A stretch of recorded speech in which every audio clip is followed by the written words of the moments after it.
തൃശൂർ ചാലക്കുടി പോട്ട federal ബാങ്കിൽ ജീവനക്കാരെ ബന്ദിയാക്കി cinema style കവർച്ച.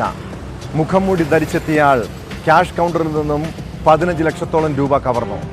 ഉച്ചയോടെ ജീവനക്കാർ ഭക്ഷണം കഴിക്കാൻ ഒരുങ്ങുമ്പോഴായിരുന്നു നാടിനെ നടുക്കിയ സംഭവം. ബൈക്കിലെത്തിയ അക്രമി കസേര ഉപയോഗിച്ച് ക്യാഷ് കൗണ്ടറിന്റെ ഗ്ലാസ് തല്ലി തകർത്തു. പിന്നാലെ കത്തി കാട്ടി ജീവനക്കാരെ ഭീഷണിപ്പെടുത്തി പണം കവരുകയായിരുന്നു. സംഭവത്തിന് ശേഷം രക്ഷപ്പെട്ട പ്രതിക്ക് വേണ്ടി തൃശൂരും സമീപ ജില്ലകളും കേന്ദ്രീകരിച്ചാണ് പോലീസിന്റെ അന്വേഷണം. ഹിന്ദി സംസാരിക്കുന്ന ആളായതിനാൽ ഇതര സംസ്ഥാനക്കാരനാണോ എന്നാണ് സംശയം.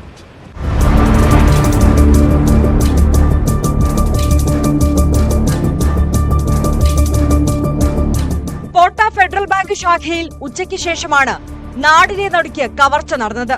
ഇരുചക്ര വാഹനത്തിൽ എത്തിയ ആൾ ഹെൽമറ്റും ജാക്കറ്റും ഗ്ലൗസും ധരിച്ചാണ് ബാങ്കിൽ പ്രവേശിച്ചത്. മാനേജരും മറ്റൊരു ജീവനക്കാരനും മാത്രമായിരുന്നു ഈ സമയം ബാങ്കിൽ ഉണ്ടായിരുന്നത്.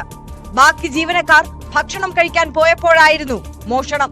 2 ജീവനക്കാരെയും കത്തി കാണിച്ച് ഭീഷണിപ്പെടുത്തി ശുചിമുറിയിൽ അടച്ച ശേഷമാണ് പ്രതി പണം കവർന്നത്. ക്യാഷ് കൗണ്ടർ തല്ലിപ്പൊളിച്ചാണ് ഇയാൾ അകത്ത് കയറിയത്. 15 ലക്ഷം രൂപ നഷ്ടമായതായാണ് പ്രാഥമിക വിലയിരുത്തൽ. ഹിന്ദിയിലാണ് മോഷ്ടാവ് സംസാരിച്ചിരുന്നത്. മോഷണത്തിന്റെ CCTV ദൃശ്യങ്ങളും പുറത്തുവന്നു.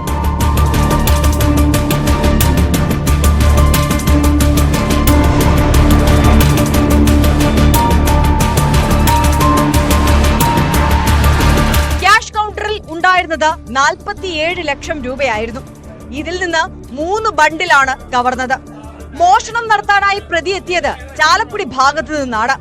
മോഷണം കഴിഞ്ഞ ശേഷം ഇയാൾ സ്കൂട്ടർ സ്റ്റാർട്ടാക്കി പോയതും ചാലക്കുടി ഭാഗത്തേക്കാണെന്ന് വ്യക്തമായി. തുടർന്ന് പ്രദേശത്തെ ഒരു പെട്രോൾ പമ്പിൽ കയറിയതിന്റെ CCTV ദൃശ്യം പോലീസിന് ലഭിച്ചു. ബാങ്കിൽ നടന്നത് മുൻകൂട്ടി തയ്യാറാക്കിയ പദ്ധതി അനുസരിച്ചുള്ള മോഷണമാകാമെന്ന നിഗമനത്തിലാണ് പോലീസ്. മോഷണത്തിന് മുമ്പും ഇയാൾ ബാങ്കിൽ വന്നിട്ടുണ്ടാകാമെന്ന് പോലീസ് കരുതുന്നു. നമ്പർ പ്ലേറ്റ് മറച്ച സ്കൂട്ടറിലാണ് പ്രതി എത്തിയത്. ബാങ്ക് കവർച്ചയെ തുടർന്ന് റൂറൽ മേഖലയിൽ ഹൈ അലർട്ട് പുറപ്പെടുവിച്ചു. എല്ലാ പോലീസ് സ്റ്റേഷൻ പരിധികളിലും പ്രതിക്കായി തെരച്ചിലിന് നിർദ്ദേശം നൽകിയിട്ടുണ്ട്. Thrissur rural SP B Krishnakumar, Chalakudy DYSP K Sumesh എന്നിവരുടെ നേതൃത്വത്തിലാണ് അന്വേഷണം. പ്രതിയെക്കുറിച്ച് കൃത്യമായ സൂചനയുണ്ടെന്നാണ് പോലീസ് നൽകുന്ന വിവരം.